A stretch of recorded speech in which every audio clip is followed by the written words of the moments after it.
그럼 지금부터 2월 열린회의를 시작하겠습니다. 먼저 국민의례를 하겠습니다.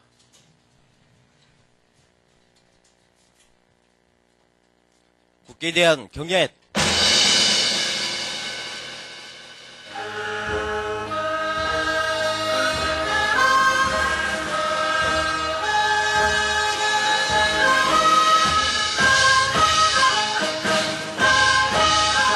나는 자랑스러운 태극기 앞에 자유롭고 정의로운 대한민국의 무궁한 영광을 위하여 충성을 다할 것을 굳게 다짐합니다.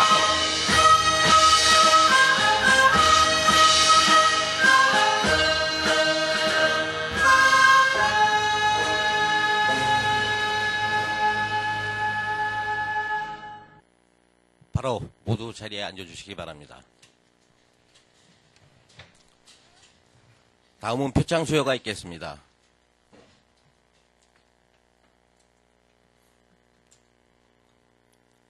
수상자 일동 차렷, 부총장님께 인사.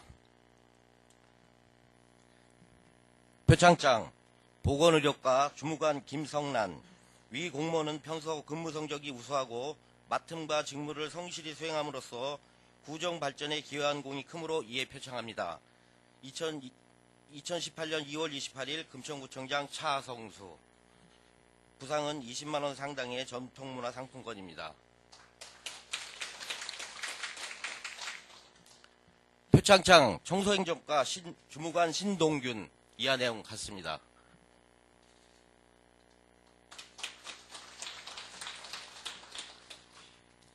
표창장 복지지원과 주무관 김유진. 내용 같습니다.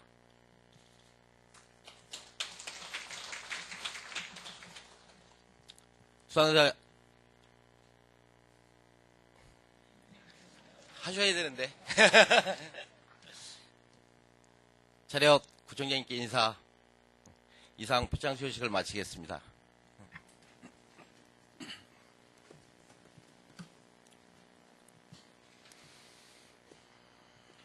다음은 부서별 주요 업무를 공유하겠습니다. 마을자치과부터 보고해 주시기 바랍니다.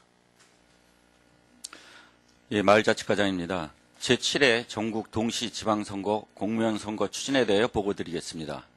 제7회 전국 동시지방선거가 2018년 6월 13일에 실시됩니다. 선거기간은 2018년 5월 31일부터 6월 13일까지이며 선거인 수는 2017년 12월 30일 기준으로 해서 20만 7,289명입니다. 선거사무 주요 일정입니다. 선거인 명부 작성이 5월 22일부터 5월 26일까지, 후보자 등록이 5월 24일부터 5월 25일까지이며 선거인 명부 확정과 선거 벽보 첨부가 6월 1일까지입니다. 투표 안내문 발송은 6월 3일까지이며 사전투표가 6월 8일부터 6월 9일까지 양 이틀에 걸쳐서 06시부터 18시까지 실시됩니다. 선거 추진반 구성 및 운영입니다. 2월 26일자로 구청 지하 1층 재난안전대책상황실에 선거 추진반을 구성해서 운영 중에 있습니다. 다음은 협업사항입니다. 공무원의 선거 개입 금지와 엄정한 선거 중립에 힘써 주시기 바랍니다. 또한 부서에서 관리하고 있는 각종 위원회나 동에서 관리하고 계시는 통반장, 직능장체 등에 대한 명부에 대해서 개인정보 보호에 철저를 기하여 주시기 바랍니다. 그 또한 전 부서에서는 행사나 업무 추진 시 공직선거법 위반 여부를 사전 검토해 주시기 바랍니다. 2018년 3월 15일자는 선거일 전 90일이 도래되는 시기입니다. 선거일 전 90일 도래에 따른 제한사항 안내입니다. 후보자가 되고자 하는 공무원 등의 사직기간이며 선거 사무 관계자 등이 되고자 하는 자의 사직기간이기도 합니다. 각 동에서는 주민자치위원 통리반장들이 선거 사무 관계자가 되고자 할 경우에 3월 15일까지 그 직을 그만두어야 합니다. 사전에 안내를 좀 철저히 해주셔서 선거법 위반 사례가 발생되지 않도록 하여 주시기 바랍니다. 다음은 동시 지방선거하고 주요 사무 일정에 대해서는 표를 참고해 주시기 바랍니다. 이상 보고를 마치겠습니다. 도로과에서 올겨울철 제설 대책 추진 현황을 보고드리겠습니다. 제설 대책 기간은 2017년 11월 15일부터 2018년 3월 15일까지입니다. 주요 추진 내용으로는 비상근무 현황은 보강근무가 14회, 1단계 근무가 9회, 2단계 근무가 2회, 총 24회를 실시하였으며 총 강설 횟수는 12회에 누적 제설량은 20.8cm입니다. 제설 작업 투입 현황은 투입 인력은 1085명, 투입 장비는 220대, 제설제 사용은 589톤입니다. 자동 염수 살포 장치 운영 설치 및 운영은 강설 횟수 12회에 염수 27,740리터를 살포하였습니다. 주요 개선 사항으로는 제설 취약 구간인 탁골로와 상기석 도로에 자동 염수 살포 장치 추가 설치로 실시간 모니터링을 통한 현장 확인과 적설 시 원격 조정 염수 살포로 신속한 초기 대응 실시가 가능해져 안전사고 예방과 차량 통행 불편 해소에 기여하였습니다. 유통합 CCTV와 연계하는 제설 현장 관리 시스템 구축 및 운영으로 현장 모니터링을 통한 재난에 신속 대응 체계가 구축되었습니다. 제설항 고유 번호 부여로 제설항 관리 강화와 효율적인 자재 관리가 가능해졌습니다. 종료 보고는 2월 18일, 3월 15일에 할 예정입니다. 이상 보고를 마치겠습니다. 저희 도시재생과 소관 독산동 우시장 일대 도시재생 활성화 사업 추진과 관련된 내용을 간략히 공유하고자 보고드리겠습니다. 도시재생 현장지원센터를 개설 운영할 예정입니다. 도시재생 현장지원센터라고 하는 부분은 도시재생 특별법에 근간을 두고 현장의 컨트롤 타워 역할을 하는 장소라고 할 수 있습니다. 운영 기간은 사업 완료 예정인 2020년까지 운영을 하고 이 현장지원센터에서 근무할 조직 구성은 상근 근로자가 있고 비상근 근로자가 있습니다. 비상근은 사업 현재 총괄 코디네이터가 맡게 되고 그 다음에 저희 직원도 한 명 이제 수시로 왔다 갔다 하는 역할을 하게 될 것입니다. 그리고 근본에 사무국장과 코디네이터 3명, 총 4명을 공모를 통해서 채용 계획을 수립하고 심사를 했습니다. 다만 신청자가 많지 않아서 지금 현재 코디네이터 1명만 심사를 해서 지금 이제 현장에 투입될 예정입니다. 보수 기준은 월액 기준으로 사무국장은 315만 원, 그 다음에 코디네이터는 270만 원입니다. 참고로 현장지원센터는 말미 사거리에서 유창상가를 끼고 우측으로 들어가면 아이유푸드라고 있습니다. 아이유푸드 2층에 이미 이제 임시 사무실 공간을 쓰고 있는데 그 부분에 이제 사장님께서 그 공간 할애 지원도 같이 되고 해서 공간을 좀 넓혀서 운영할 예정입니다. 규모는 한 30평 정도 됩니다. 현재까지 진행 사항은 총괄 코디네이터가 작년까지 이제 조명래 교수님에서 이제 다른 지역으로 이제 발령에 따라서 연세대학교 이재선 교수님으로 새롭게 위촉이 되었고 그 다음에 28일 예정이었습니다만은 일정이 조정이 돼서 3월 7일 서울시 차원의 자문단 보고회의 그 다음에 3월 19일 날 도시재생위원회 자문 예정입니다. 이 현장지원센터의 기능은 결국 이제 아까 말씀드렸던 것처럼 현장 컨트롤 타워를 역할을 하면서 결국은 사업 추진에 관련된 각 분야별 이 지역 주민, 상인, 그 다음에 공장 근로자들과의 협의, 의견 조정, 그리고 마을 기업에 대한 창업 지원 여러 분야들을 맡게 될 것입니다. 그리고 또 한 가지는 이 지역의 도시재생 사업은 이따 이제 저희 부서에서 도시재생 사업에 대한 개략적인 보고를 드리겠지만 결국은 각 부서의 각종 사업들의 어떤 공간 단위 집중 투자라는 면을 참고하셔가지고 관심과 참여 지원을 부탁드립니다. 건강정신과에서 취약계층 어르신 맞춤 영양관리 사업에 대해서 보고드리겠습니다. 금년도 서울시에서 처음으로 먹거리 마스터 플랜과 관련해서 공모사업으로 선정되어 취약계층 어르신 맞춤 영양관리 및 식품 공급 체계를 구축하고자 합니다. 추진 기간은 2018년 3월부터 추진하고 관내 어르신을 대상으로 사업을 추진하게 되는데 보건소 최초로 전담 인력인 임상 영양사 2명을 채용해서 사업을 추진할 예정입니다.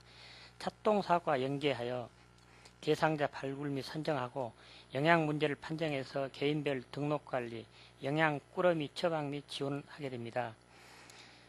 가정을 직접 방문해서 영양관리 교육 및 식생활 지도와 등록자 영양 문제를 평가하고 어르신 집단 시설 및 그 영양관리 및 소그룹 체험 교육도 실시할 예정입니다.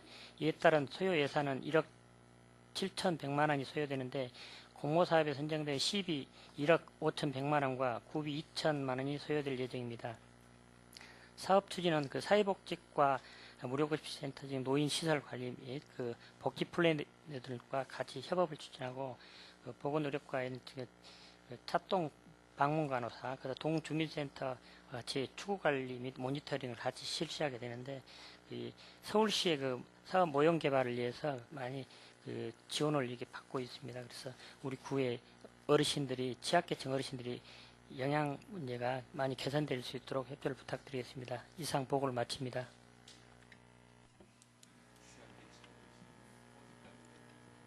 (65세) 이상 그 독거 어르신들이고 영양 이제 복지 수용 시설이 뭐죠?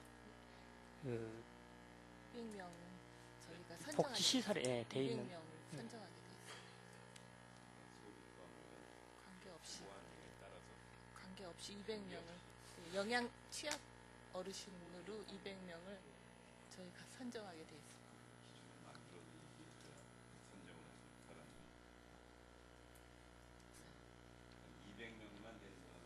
네네. 꾸러미 대상은 이제 200명입니다. 판정해가지고.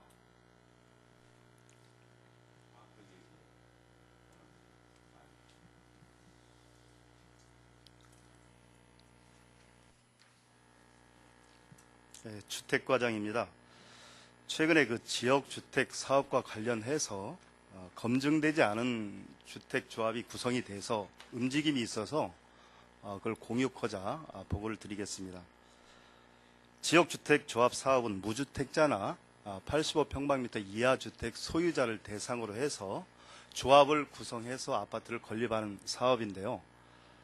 먼저 이제 기본적인 요건을 좀 갖춰야 합니다. 그 조합 설립 인가 때에는 80% 이상의 토지 사용 승낙이 있어야 되고 해당 지역의 소유자의 사용 승낙이 80% 이상 돼야 됩니다. 그리고 사업계획 승인 때에도 95% 이상 소유권이 확보되어야만 사업계획 승인이 나게 됩니다.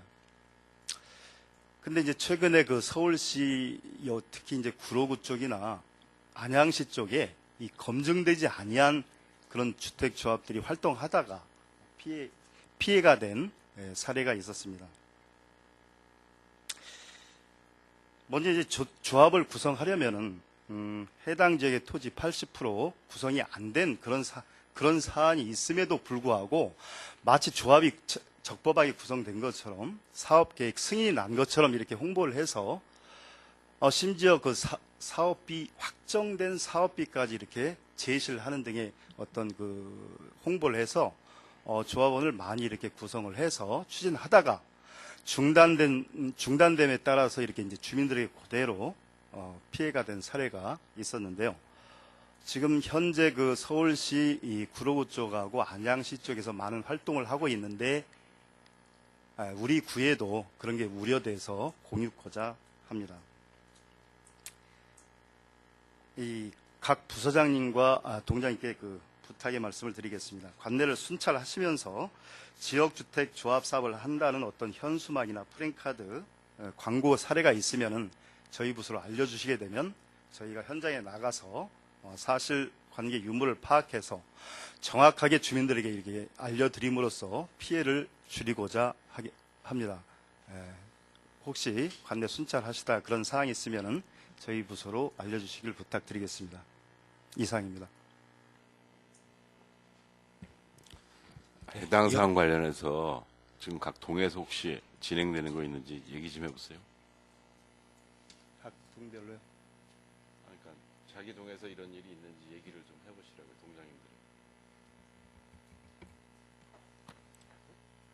동장님들. 시흥 삼동인데요.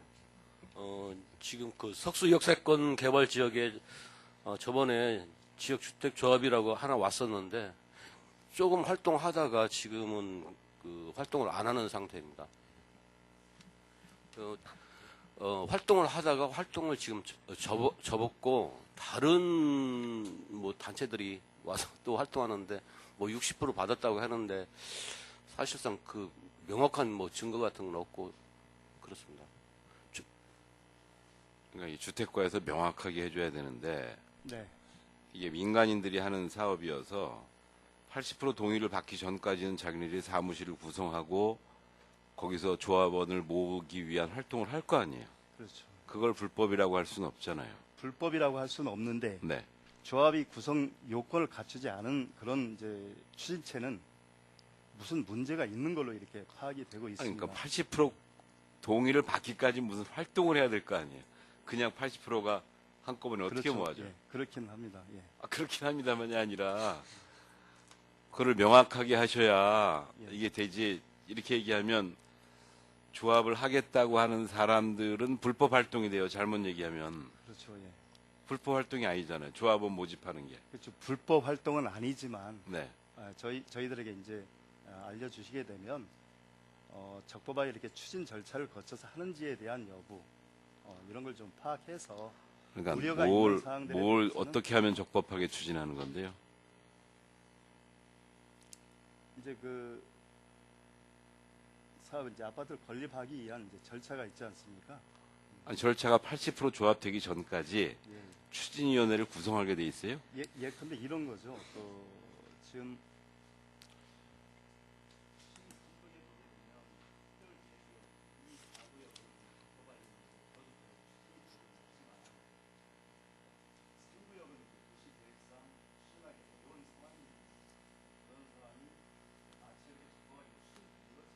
그러니까 도시계획상 어렵다는 얘기인지 불가능하다는 얘기인지 그거를 분명하게 하셔야죠. 그래서 주민들한테 그거를 설명할 때도 어렵다는 거하고 불가능한 건 다른 겁니다. 근데 불가능하다고 과에서 판단을 하면 그거는 도시계획과장이 발표를 해야죠. 도시계획과장님 어떤가요? 네, 도시계획과장입니다. 지역주택조합 사업에 대한 그 사전에 주민들 이렇게 모집하는 부분에 대해서요, 법적으로 이렇게 어떤 규제할 수 있는 사항은 없습니다. 그리고 현재 지금 시흥 3동 같은 경우는 다양한 사업 방식으로 주민들이 이렇게 아마 검토를 하고 있는 과정이기 때문에요. 현행 법으로서는 좀 약간 이걸 정확한 기준을 대고 적용하기는 좀 어렵다고 봅니다. 3구역은 지역주택조합이 불가능한 지역인가요? 도시계획상? 좀 부연해서 좀 설명드려도 될까요? 그 석수역세권 지구단위 계획 수립할 때 결국 이제 종상향이랑 같이 맞물리는 연동 계획을 갖기 위해서 블록 단위의 계획, 개발 계획, 그게 이제 특별계획 가능구역이라는 이름을 두고서는 그 지구단위 계획을 수립을 했고요. 그때 당시의 계획은 결국은 그 각각의 건축물의 노후도나 이런 여건들, 그 다음에 필지 규모가 크고 하다 보니까 우리가 통상 얘기하는 어떤 일부 소유자의 동의 비율만 충족하면 사업을 갈 수 있는 그런 정비 사업이 어렵다 하는 판단을 했던 겁니다. 그래서 결국 이런 주택조합 방식 외에는 쉽지 않겠다 하는 부분의 판단이었고, 사업의 접근 방식이 정비 사업이냐 아니면 일반적인 그 조합을 모집해가지고 주택법에 의한 사업 승인 방식으로 가느냐, 그 부분은 이제 그 케이스 바이 케이스로 검토를 해야 되는데, 지역주택 조합을 설립해서 추진하는 방법 자체는 결국은 그 조합원이 모집이 돼서 소유자 이제 그런 토지 사용 승낙 이런 요건들만 성립이 되면 전반적으로 다 가능한 사업입니다. 근데 지금 조금 차이는 일부 구역은 이 지역주택 조합이 사실 동의율이 80%의 승낙에 또 95% 이상 소유권 확보라는 어려운 조건들인데 비해서 이거보다 조금 동의 요건이 쉬운 정비사업, 그 중에서 이제 가로주택 정비사업, 이제 가로구역 단위의 정비사업 하는 것에 대한 요건은 80% 이상 동의만 있으면 그냥 갈 수 있기 때문에 그렇게 요건이 해당되는, 노후도 요건이 해당되는 블럭이 일부 나오다 보니 그렇게 요건이 충족되는 곳이 있고 그렇지 않은 곳이 있고 하는 차이지, 지역주택조합 방식으로 간다고 하면 세 개는 다 가능하고, 근데 정비사업, 조금 더 동의 요건이 수월한 정비사업으로 가는 거는 노후도 상태가 이제 다르기 때문에 정비사업으로 가는 건 일부만 가능하고 그런 차이가 있는 것입니다. 그러니까 이게 주택과 업무다 보니까 주택과는 이제 기술 소목직들이 별로 많지 않고 그래서 현실적으로 여기에 대해서 굉장히 이게 행정적으로 경직되게 얘기를 할 수도 있고 주민들에게 그렇게 전파가 될 수도 있어요. 근데 지금 재생과장님 말씀하신 대로 법적으로 불가능하지는 않습니다. 그러면 법적으로 뭐가 위배되는지를 몇 가지를 여러분들이 과에서 설명을 해줘야 그래야 우리 동장님들이나 현장에 있는 사람들이 알게 되고 그 동네에 살고 있는 우리 뭐 직원들도 많이 있는데 무슨 설명이 될 거 아니겠어요? 근데 이렇게 막연하게만 얘기하면 마치 지역주택조합은 불법이야 이렇게 사람들이 오인할 수가 있어요. 근데 재생과장님 말씀하시고 도시계획과장님 말씀하신 것처럼 이게 정비사업으로 불가능한 거 아니에요, 지금 현실적으로. 여러 가지가 지금 주체 자체가 없으니까. 그래서 이게 지역주택조합 방식으로라도 갈 수 있으면 가라라고 하는 게 지금 우리의 입장인데 이거를 불법이 되는 이 사람들의 활동이 불법인 게 어떤 경우인가를 좀 더 선명하게, 분명하게 제시하는 게 필요합니다. 예를 들면 주민들끼리 사무실을 구하고 주민들끼리 서로 여기 조합에 가입하라고 하는 건 불법이 아니죠. 그죠? 근데 사람을 써서 돈을 써가지고 우리 주택 옛날에 뉴타운 사업 이런 거 할 때 시행사들이 이렇게 사람 써가지고 돈 줘가지고 모집을 하잖아요. 도장 받으러 다니고. 그런 건 불법이죠. 그런 것들을 좀 더 분명하게 얘기를 하시고 그거를 주택과 전 직원들이 좀 공유도 하고 그리고 도시계획과나 도시재생과랑도 전체 말을 맞춰줘야지 이거를 그냥 주택과 혼자 이렇게 발표를 하면 그 뒷감당을 어떻게 하려고요?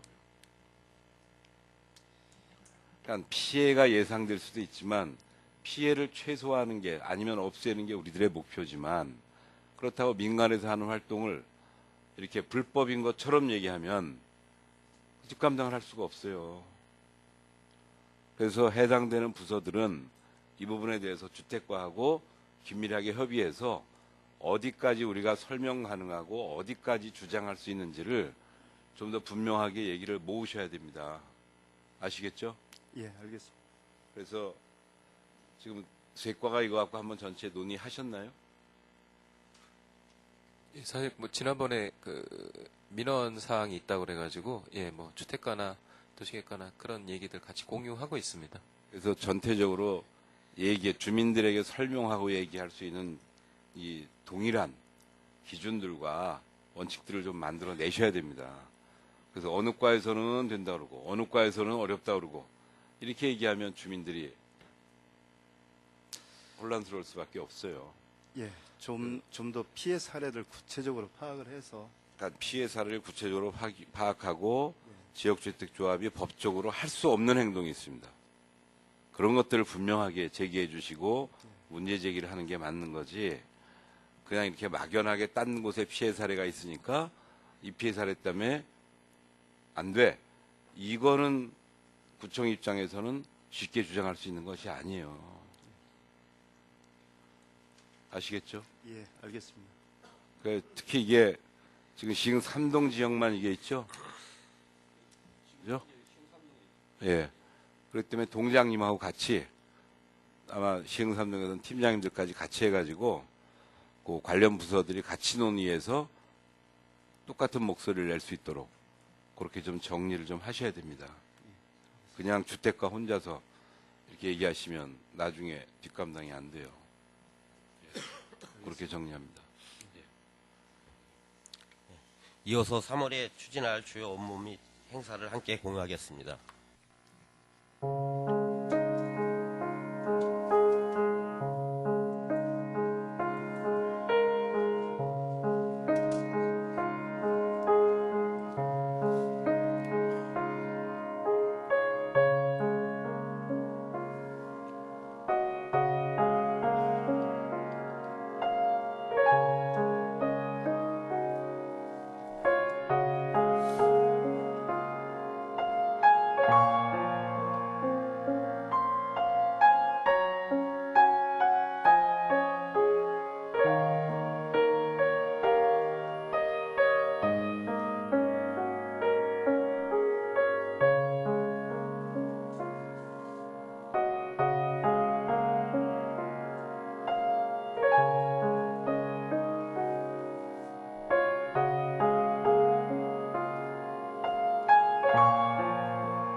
밖에 추가로 공유가 필요한 업무나 행사 있으시면 말씀해 주시기 바랍니다.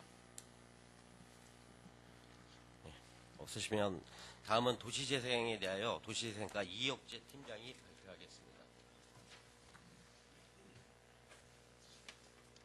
격려의 박수 부탁드립니다. 처음으로 여기 이렇게 간부님들 앞에서 섰는데요. 분위기가 상당히 무겁네요.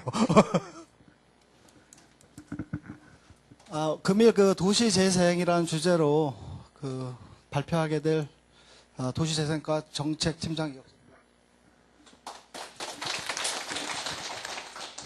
다 아시는 바와 같이 1월 1일자로 미래발전 추진단이 신설되면서 그 도시재생과하고 일자리 창출과가 신설되었습니다. 한 2개월 정도 지났는데요. 제 도시재생 업무를 하다 보니까는 각 부서의 협조 없이는 도시재생을 할 수 없다라고 좀 판단이 돼서 그 도시재생에 대해서 좀 이해 좀 하고 그다음에 공유하는 차원에서 발표하게 됐습니다.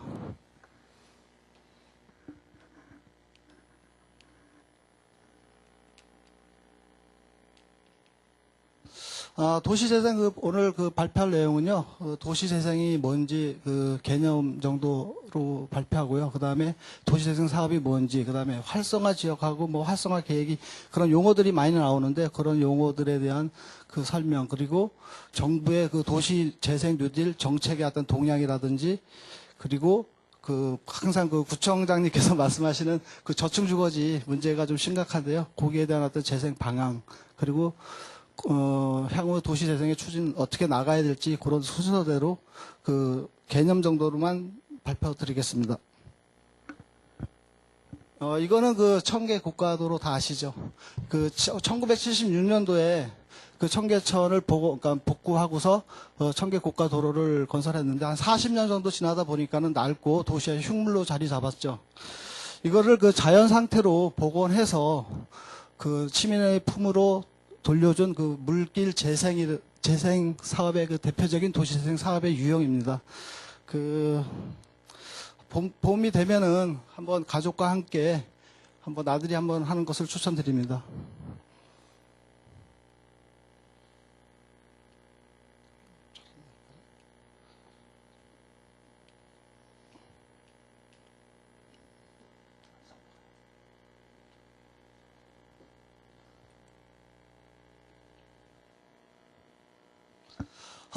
국가에서는요, 2013년도에 도시재생 사업을 도시재생 추진하고자 도시재생 활성화 및 지원에 관한 특별법을 제정했습니다.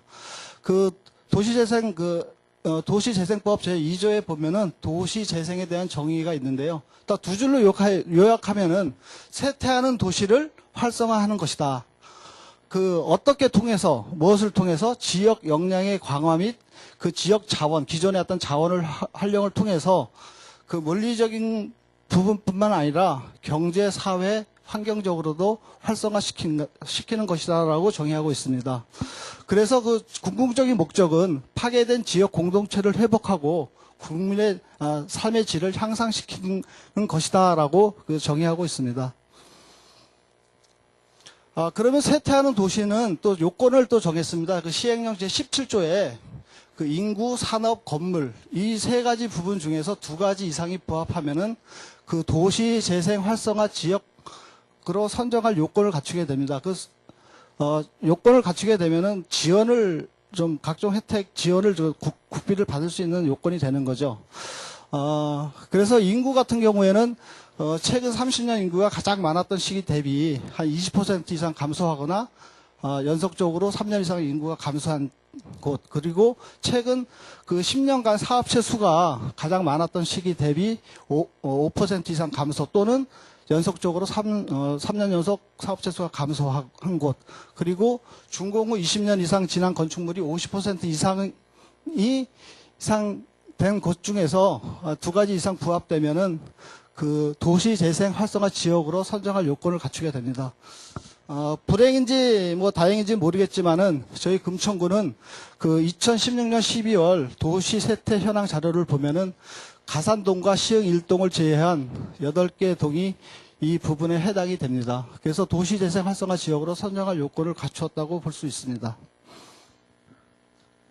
기존의 그 도시정비 사업과 현재 그 도시재생 사업의 어떤 좀 차이점이라고 하면은 기존에 다 아시는 바와 같이 기존의 도시정비 사업은 결과와 그다음에 수익과 그리고 무조건 그 교체 파괴를 했었죠. 그렇지만은 도시재생 사업은 기존의 자원을 활용하고 인적 자원을 활용하기 때문에 과정과 조직과 사람을 중시한다고 보시면 됩니다.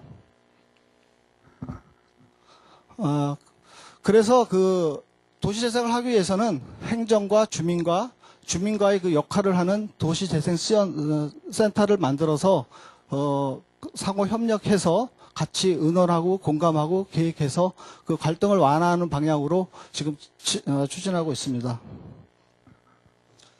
전문가들은 보통 그 도시재생을 한 4단계로 구분하고 있는데요.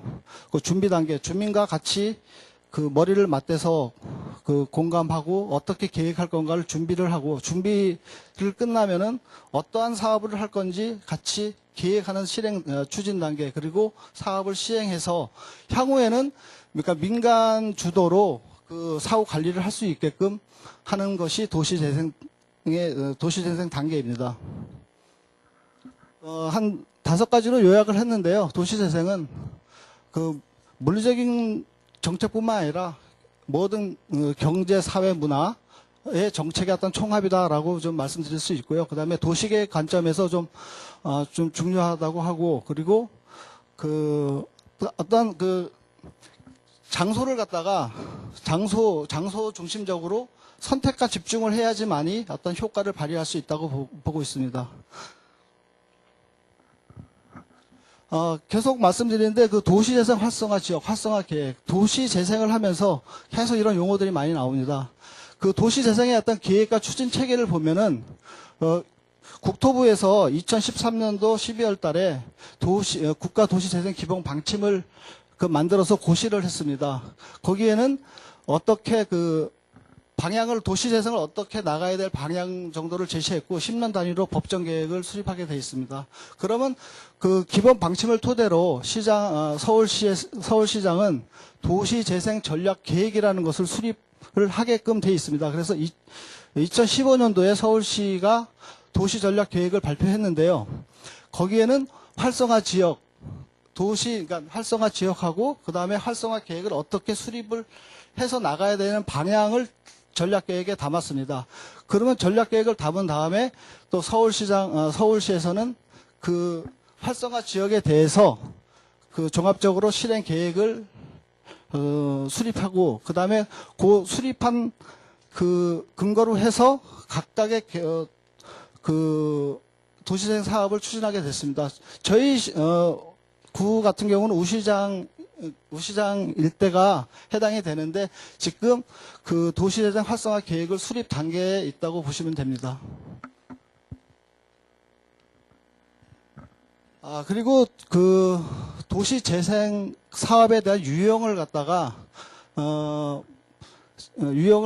모델을 만들었는데요. 크게 도시 경제 기반형과 그린 재생형을 나눌 수 있고요. 그린 재생형은 다시 중심 시가지형, 일반형. 그 예를 들면은 도시 경제 기반형 같은 경우에는 그 파급 효과가 그 도시나 국가 차원에서 좀 크다고 생각되는 그 핵심 시설이나 지역을 대상으로 만들고요. 그 다음에 중심지 시가지형은 다시 그 산업지역과 특화지역으로 나누고, 그 다음에 일반형은 노후주택 지역으로 이렇게 나눠서 그 유형을 만들었습니다. 도시경제 기반형 같은 경우는 예를 들면은 서울역 역세권 일대, 그 다음에 창동 차량기지 이전과 관련해서 창동 상계 일대, 이런 식으로 그 유형을 만들었습니다. 그리고 이제 우리가 아까도 설명드렸다시피 독산 우시장 일대는 그 중심 시가지형으로서 서울시 차원에서 선정해서 지금 추진하고 있는 것입니다. 이거는 그 서울시의 그 도시전략 계획을 수립하면서 그 활성화 지역을 선정했는데요. 그 2015년도에 그 1단계로 13곳을 먼저 선정하고, 그 다음에 2017년도에 2단계로 14곳을 선정해서 총 27개소가 도시재생 활성화 지역으로 선정돼서 지금 그 각종 용역을 하고 있습니다. 우리도 저희는 2단계 때 2017년도에 독산 우시장 일대가 선정이 되었습니다. 분포도 현황입니다. 이것은 이제 활성화 지역으로 선정된 27개소 외에 도시재생이다라고 하는 그 유형의 사업 분포도입니다. 그 활성화 지역뿐만 아니라 기존의 서울시에서 시책 사업으로 추진하는 14곳도 포함이 됐고, 뭐 예를 들면 지벨리, 그 다음에 당인이 발전소, 노들섬, 그 시책 사업으로 추진하던 것도 도시재생이라는 그 타이틀로서 포함시켜서 지금 서울시가 이러한 것들을 다 포함해서 131개소가 지금 활발하게 도시재생 사업이 이루어지고 있습니다. 주거환경관리 사업은 도정법이라고 하죠. 도정법의 일환으로서 그 노후주택 지역을 대상으로 77개소가 있고요. 저희들은 한 3개소 정도, 금천구는 3개소 정도가 해당되고, 도시활력 증진 사업은 국가균형발전법에 따라서 국토부에서 공부사업으로 추진하고 있는 사업이고, 샛들마을 사업도 국토부에서 그 공모사업으로 추진해서 저희 구도 1개소가 포함되어 있습니다.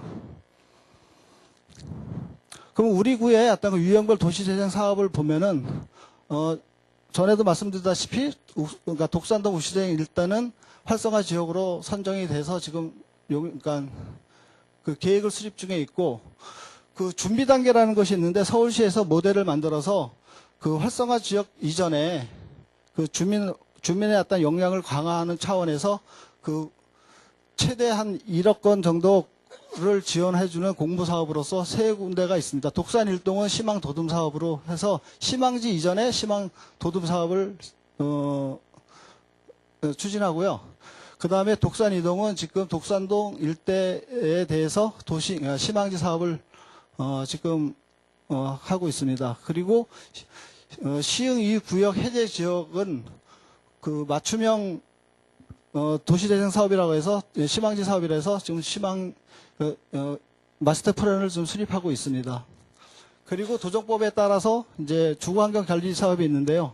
뭐 여기 독산동 복숭아 마을 주거환경 관리 사업, 그 다음에 금화마을 주거환경 관리 사업, 여기 마스터 플랜을 수립하고 그 다음에 지역 그 공동체를 만들어서 지금 같이 그 용역을 추진하고 있습니다. 박미마을은 끝난 사업으로 좀 알고 있습니다.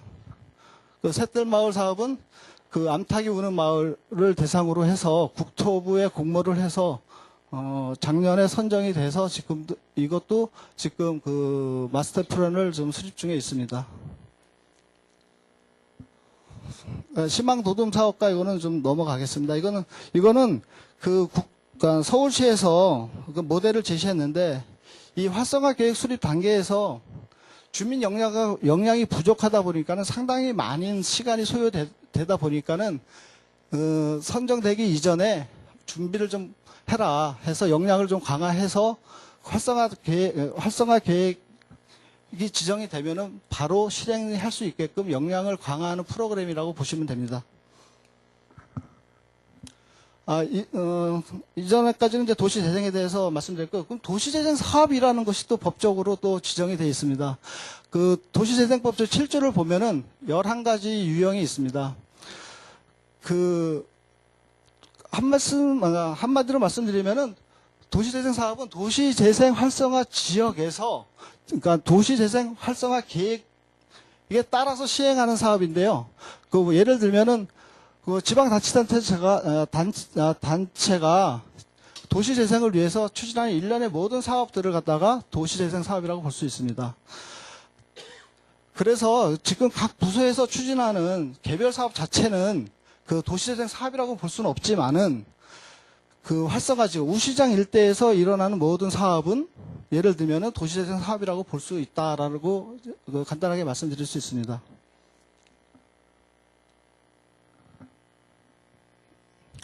그래서 그 그러니까 도시재생 사업은, 그러니까 기존에는 그 개별 시책 사업 따로, 국책 사업 따로 하다 보니까 지역 문제를 해결할 수는 없었지만은, 이제는 그 모든 사업을 연계해서 통합적으로 이제 그러니까 하니까는 어떤 그 개별적인 사업 시너지 효과도 있고, 그 다음에 사업의 지속성 강화를 할 수 있다라고 이제 말씀드릴 수 있습니다. 사례는 시간 관계상 좀 넘어가는데요. 그러니까 뭐 서울역 역세권 일대는 경제 기반형으로 추진하고 있다. 그리고 이렇게 한 18가지 사업을 연계해서 추진하는 사업이라고 보시면 됩니다. 그 다음에 세운상가도, 세운상가만 하는 것이 아니라 세운상가 일대, 약 한 1km 정도를 갖다 보행테크로 쭉 연결하는 사업도 있고, 그 다음에, 남산까지 연결하는 그 사업이 있습니다. 이것도 지금 진행 중에 있습니다. 그 다음에 장안평은 그 자동차 그 매매센터를 중심으로 해서 그러니까 중심으로 해서 좀 중심지 시가지형으로 좀 추진 중에 있습니다. 창인 숭인 일대는 그 종로구의 그 뉴타운 해제 지역을 대상으로 해서 2014년도에 국가 선도 사업으로서 그 활성화 지역으로 지정이 돼가지고 지금 사업은 거의 끝났고 이제 관리 단계에 들어가는 재생조합이라는 것을 설립해서 관리 단계에 좀 들어가고 있습니다. 다음은 그 정부의 어떤 도시재생 누질 정책이라든지 동향에 대해서 말씀드리겠습니다. 그 문재인 정부가 들어서면서 정부 그 100대 국정과제를 갖다가 발표했는데요. 그 도시재생 누질을 추진하겠다라고 했는데 그 내용은 그 5년간 50조 원을 투입하고 그리고 500개의 구도시 및 노후 주거지를 복원하겠다. 그리고 도시재생을 통해서 연간 39만 개 일자리와 6만 호의 공공임대주택을 마련하겠다라고 했는데 저희들은 이제 지금 이 50조 원 중에서 저희들도 이제 공모 사업을 통해서 이제 따와야 되는데요. 지금 문제점이 좀 있습니다. 근데 저희가 지금 국비 지원을 서울시는 지금 못 받고 있는데 그 이유는 다음 페이지에서 설명드리겠습니다. 그래서 그 누질에서 강조하는 것은 그러니까 주민의 삶의 질이라든지 일자리 창출, 성장 동력을 확보를 하겠다라고 좀 강조하고 있습니다. 지금 서울시가 지금 그 도시재생 누질에서 제외됐는데 그 2017년 8월 2일 날 국토부 장관이 그 주택시장 안정화 방안을 발표하면서 투기 지역으로 서울시 전체를 묶었습니다. 그래서 지금 그 2017년 12월 달에 그 국토부가 70곳을 그 대상으로 해서 그 선정을 했는데 서울시는 공부 자체를 할 수가 없었습니다. 그래서 지금 제외된 상태가 있고요. 그 이제 이 논란거리가 좀 있어서 올해는 좀 풀어줄 거를 검토하겠다라고 좀 국토부에서는 지금 방안을 내놓고 있습니다.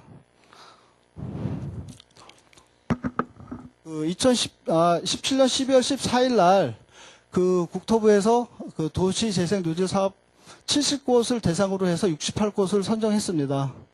그 제가 이걸 설명드리는 이유는 향후에 우리 도시재생과가 어떠한 국토부에서 어떠한 그 사업 유형을 갖다가 선정하는지 그거를 설명드리기 위해서 좀 만들었는데요.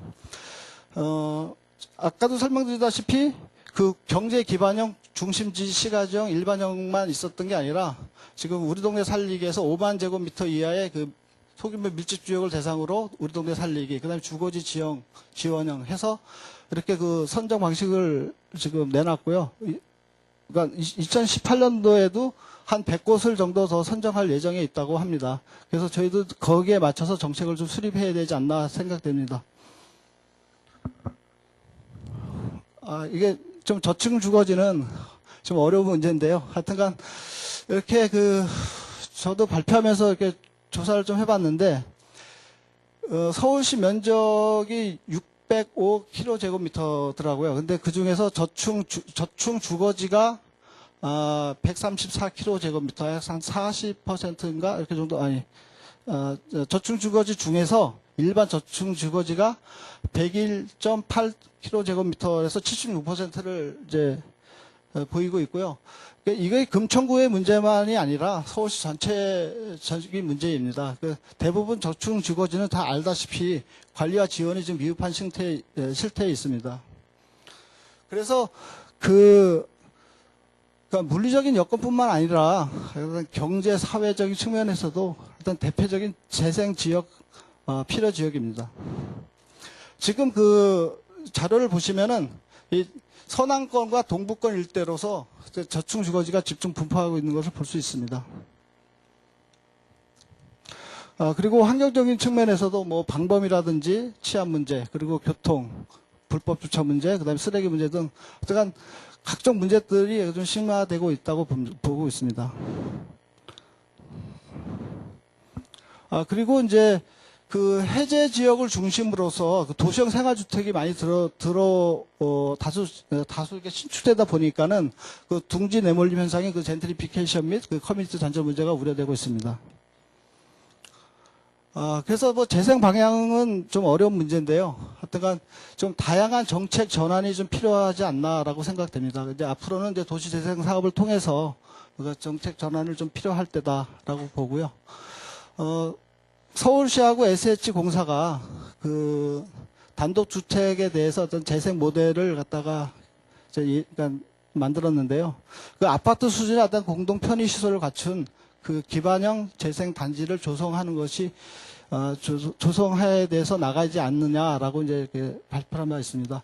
그 단독주택 그 내에 10분, 그러니까 100에서 한 400m 정도의 반경 내에 모든 시설을 좀 기반 시설을 갖춰주고 그 다음에 여기에서 재건축이라든지 재개발이라든지 이루어지기 하는 그런 모델입니다. 그 예를 들면은 그 뭐 협소주택 이것도 이제 법정 그러니까 협소주택은 그 짜투리탁이나 부정형 그 필지를 이용해서 수직으로 조그맣게 그러니까 아파트를 그러니까 건물을 신축하는 거고요. 건축협정은 그 2개에서 4개의 필지를 갖다가 각각의 소유주가 다른 걸 갖다가 그러니까 지원을 갖다가 그러니까 협정서를 맺어서 건물을 이렇게 짓는 것입니다. 그리고 뭐 가로주택 정비사업 10개의 필지를 이렇게 통합해서 건축한다든지 그런 가로주택 정비사업은 20호 이상의 재건축을 하는데 공공이 지원을 많이 해줘야 되겠죠. 그래서 이제 이렇게 그 소규모 주택 정비하고 나서 미분양된 것은 그 빈집이라든지 그런 것은 매입해서 임대주택으로 공급하는 방안이 있습니다. 그리고 이제 집수리라든지 골목 환경 개선을 통해서 계속 확대해서 나가야 되지 않나 이렇게 생각됩니다. 이거는 넘어가겠습니다. 이거는 이제 앞에 정리한 거고요. 그러니까 지금 이제 도시재생 사업에서 저도 한 2개월 정도 이렇게 업무를 하다 보니까는 그 재생의 문제점이 뭐냐면은 일단 활성화 지역에 좀 국한되어 있고 그 다음에 복잡한 행정 절차 그리고 그 예산을 갖다가 그냥 공공유지만 투입하다 보니까 아직 주민의 그 이해와 체감도가 높지 않다고 생각됩니다. 이러한 그래서 하여튼 다양한 재생형 맞춤으로 확정해서 나가야 되지 않나 이렇게 좀 생각됩니다. 뭐 이거는 좀 정리한 건데요. 가장 중요한 것은 어떤 뭐 다양한 분야 간의 협업을 통해서 좀 집중적으로 재원을 투자해서 나가야 되지 않나 이렇게 생각합니다. 이상 뭐 두서없이 말씀드렸고요. 일단 끝내겠습니다.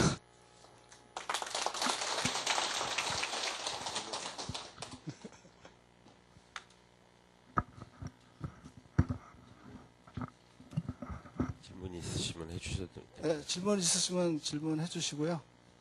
답변은 도시재생 과장님이 하시겠습니다.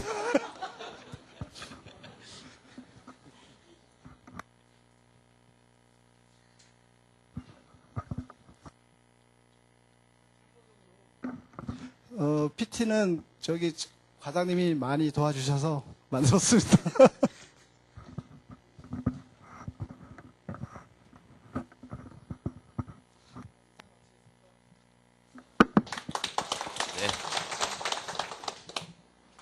네, 이혁대 팀장님 수고하셨습니다.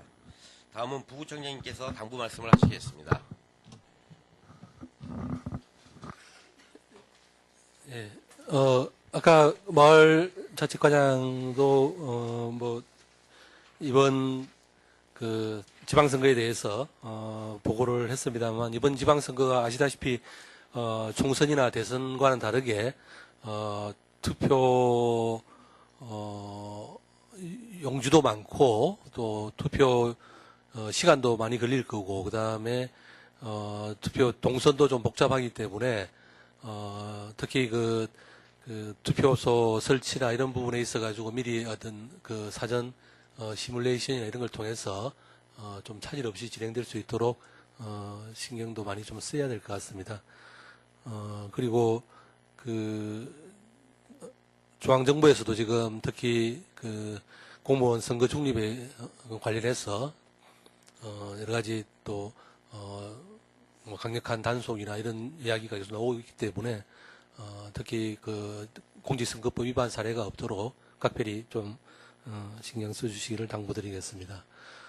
그리고 그 매년 저희들이 그 동주민센터 5개동에 대해서 종합감사를 실시를 하고 있습니다. 근데 그동안에 이렇게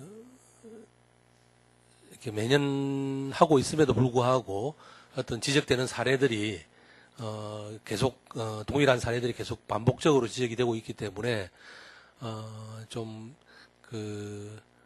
그런 반복 지적되는 사례에 대해서는 각별하게 좀 신경을 써주시길 부탁드리겠습니다. 특히 올해 같은 경우도 보면은 작년이지만은 작년에 지적된 사례들을 보면은 뭐 예를 들어서 뭐 물품이나 공사 용적 대가를 지급하기 전에 검사를 필히 해야 되고 검사 같은 경우에는 그 생략을 절대 할 수 없다고 규정에 나와 있습니다. 그럼에도 불구하고 소액 어떤 물품 이런 부분에 대해서 실질적으로 검사가 그러니까 이루어지지 않는 사례들이 5개 동에 전체적으로 다 지적이 됐던 사례가 있고 그 다음에 뭐 각종 그 기간제 근로자의 어떤 그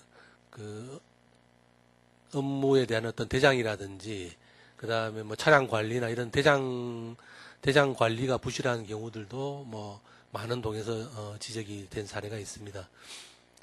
그 외에도 예산 회계 관련해서도 당연히 지켜야 될 규정들이 지켜지지 않는 부분들이 반복적으로 지적이 되고 있기 때문에 계속 그 많이 지적이 되는 사례에 대해서는 그 정리해서 그 감사과에서 각 동과 그 다음에 각 부서에 다 이렇게 좀 시사를 해주시고 그 내용에 대해서는 좀 각별히 직원 교육에 신경을 써주시기 바랍니다. 아시겠지만은 올해 8월 달부터 해서 감사원 종합감사가 있기 때문에 미리 사전 대비하는 차원에서도 각종 뭐 규정에 위반되는 사례가 없도록 미리 좀 각별히 신경을 쓰시길 당부드리겠습니다. 예, 이상입니다.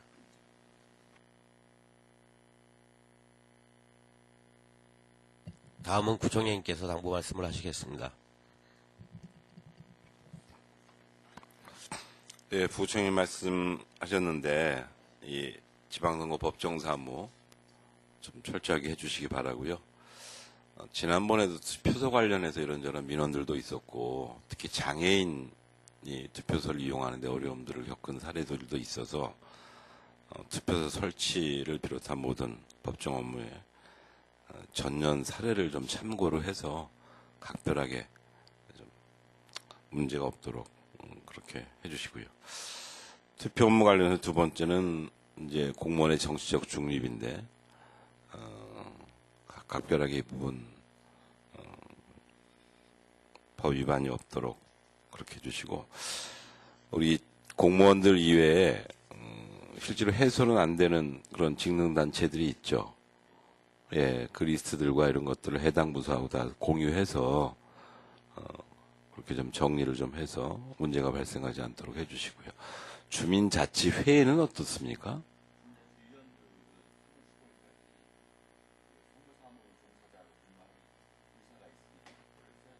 선거사무 종사자로 할 생각이 있으면, 근데 따로 뭐 선거 지원 활동이나 이런 거를 다른 방식으로 할 수는 있는 거예요? 어떻게 되는 거예요?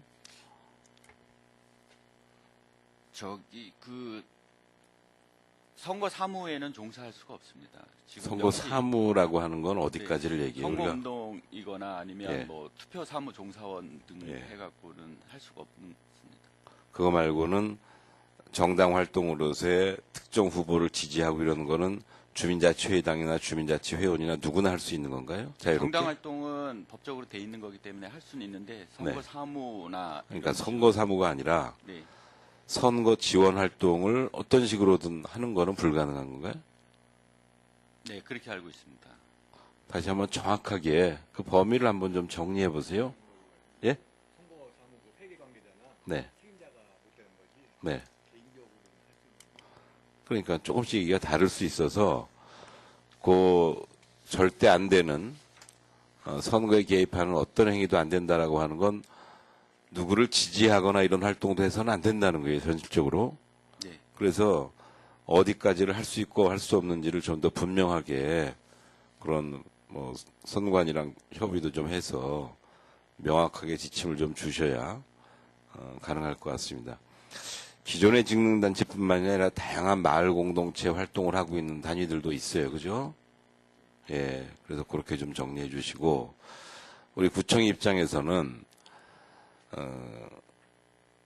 정규직 공무원뿐만이 아니라 계약직 공무원, 그 다음에 시간제, 그 다음에 무기계약직, 그 다음에 기간제, 이런 부분들에 대해서 어떻게 관리할 건지 좀 더 분명하게 입장을 정리해서 전 직원들이 공유할 수 있게 해주세요.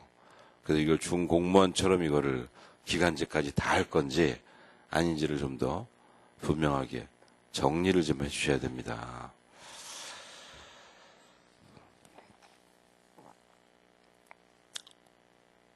세 번째는 이 부분과 관련해서 이제 가장 많이 논란이 되는 게 개인정보보호법이어서 우리는 개인정보와 관련해서는 각별하게 문제가 발생하지 않도록 해주시고, 단순히 선거 때뿐만이 아니라 지금 현재 개인정보 유출에 대한 처벌이 굉장히 큽니다. 그래서 이 부분 관련해서는 직원들이 각별히 관심 갖고 같이 대처해 주시기 바라고요. 최근 우리 사회에서 이제 가장 논란이 되고 있는 거는 두 가지입니다. 하나는 채용 비리고 하나는 미투 운동으로 표현되는 이 성인권과 관련된 문제가 지금 우리 사회 가장 뜨거운 이슈라고 할 수 있습니다.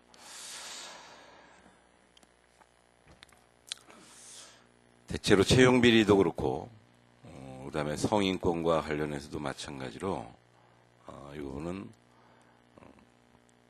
권력에 의한, 권력 관계에 의한 인권 침해 사례로 전체적으로 보는 것 같습니다. 근데 이 권력이라고 하는 게 뭐 구청장, 부구청장, 국장도 권력이지만 채용 과정 중에 있는 7급, 8급, 9급 공무원들도 권력입니다. 그래서 채용 비리 문제는 단순히 우리 간부 공무원들뿐만이 아니라 이 업무를 시행하고 있는 주무관들조차도 본인들이 권력임을 인식하고 이 과정을 투명하고 공정하게 운영하는 게 대단히 중요합니다.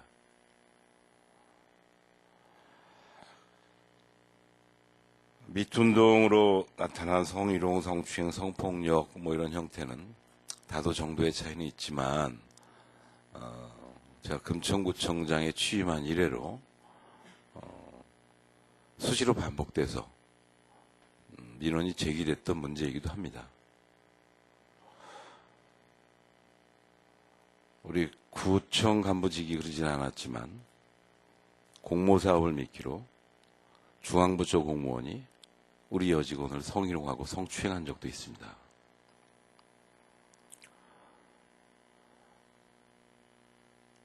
그래서 저희가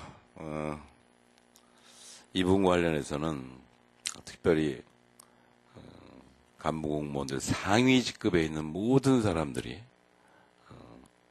상대방보다 상위 직급에 있다고 생각되면 채용과 그리고 성희롱, 성폭력, 성추행 관련해서 각별하게 다시 한번 관심 갖고 좀 도와주시 바랍니다. 특히 공직사회가 위계사회로 되어 있고 이런 위계서열이 강하면 강할수록 이 문제가 두드러지게 나타나는 것 같아요. 그래서 뭐 문화예술계나 학교나 뭐 공직사회나 특히 위계성열이 가장 강한 법조계, 의료계 이런 데가 상대적으로 이 문제가 더 심각하게 아마 잠재되어 있는 것 같습니다. 그냥 관심만 갖는 게 아니라 이게 행정지원과나 감사함당 부서는 관련해서 민원을 제기받을 수 있는 통로를 좀 만들든가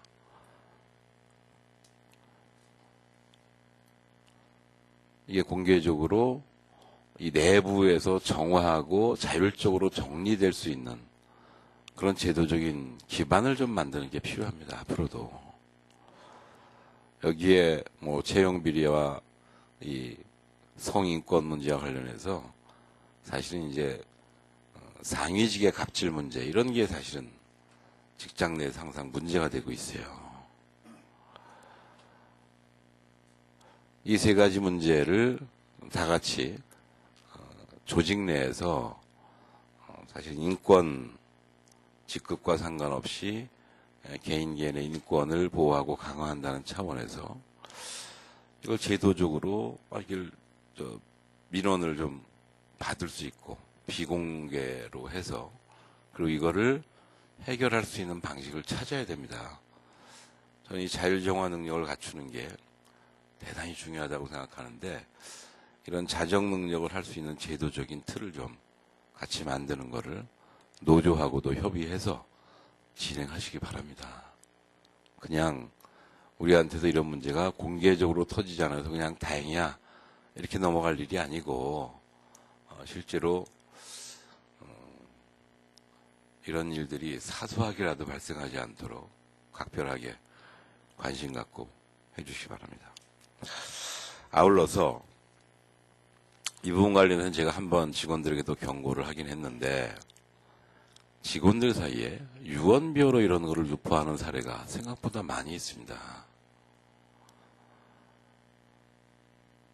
특히 하위 직급에서 주무관들 사이에서 확인되지 않은 사실들을 마치 사실인 것처럼 자기가 들어서 아는 것처럼 그런 것들을 유포시켜서 불필요한 논란을 불러일으키기도 하고 또는 분란이 생기기도 하고 사람들에 대한 신뢰를 떨어뜨리기도 하고 그리고 이런 얘기를 주민들에게까지 확산시켜서 공무원들이 스스로 자기들의 위상과 신뢰를 떨어뜨리는 일을 하고 있는 경우가 너무나 많이 있습니다.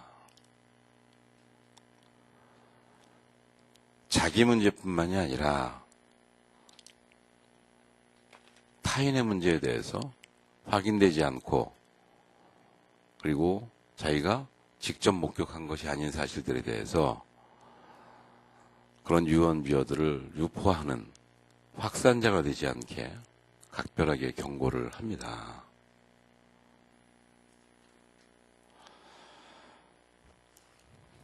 그래서 이 문제를 유언비어에 의해서 확산되고 사실보다 과장되거나 아니면 없던 사실이 마치 사실인 양 확인돼서 저희가 이 문제를 점검하기 전에 피해를 받은 당사자가 실제로 피해를 문제 제기를 했을 때 그 문제를 정당하게 해결해 줄 수 있는 그런 제도적 장치를 조속하게 만들어야 사실 쓸데없는 유언비어들이 사라질 수 있습니다. 이게 구청장과 이게 직장 내 이 직원들과의 관계에 대해서도 7, 8, 9급 직원, 주무관들이 마치 공공연하게 그렇게 떠들고 다니는 주무관들이 있습니다. 저는 각별하게 다시 한번 경고하고요. 그리고 그런 일이 발생하지 않도록 직급과 상관없이 남 얘기를 하는데 각별하게 조심하는 그건 공무원이 아니라 한 인간으로서 타인의 인권을 존중하는 그런 시민들이 좀 되시길 바랍니다. 남 얘기 무책임하게 떠드는 그런 공직자들 엄벌하도록 그렇게 하겠습니다. 그래서 이 두 가지 장치를 다 해결해야 한쪽에서는 문제가 투명하게 비공개적으로 제기되고 문제 제기를 하는 분이 피해보지 않고 문제가 해결될 수 있는 그런 제도 장치를 반드시 만들고 다른 한편에서는 유언비어나 또는 과장된 이야기로 신뢰를 떨어뜨리고 피해자를 만들어내는 그런 악성 루머에 대해서도 강경하게, 엄중하게 대처하는 그런 이중적 장치를 반드시 만들어내시기 바랍니다. 시간이 많지 않기 때문에 한 달 내로 다음 달에는 이 문제에 대해서 특별하게 보고가 될 수 있게 그리고 전 직원이 이 문제를 공유할 수 있게 그렇게 정리하셔야 됩니다. 다음 달에 축제가 있습니다. 우리 구의 가장 큰 행사인데 어쨌든 한 달 정도 시간이 남아있긴 하지만 좀 더 안전하게 진행될 수 있도록 그리고 주민들이 정말 즐길 수 있는 축제가 될 수 있도록 각별하게 매 사항들을 확인하고 점검해서 잘 진행해 주시기 바랍니다. 이상입니다. 네, 이상으로 2월 열린회의를 마치겠습니다. 수고하셨습니다.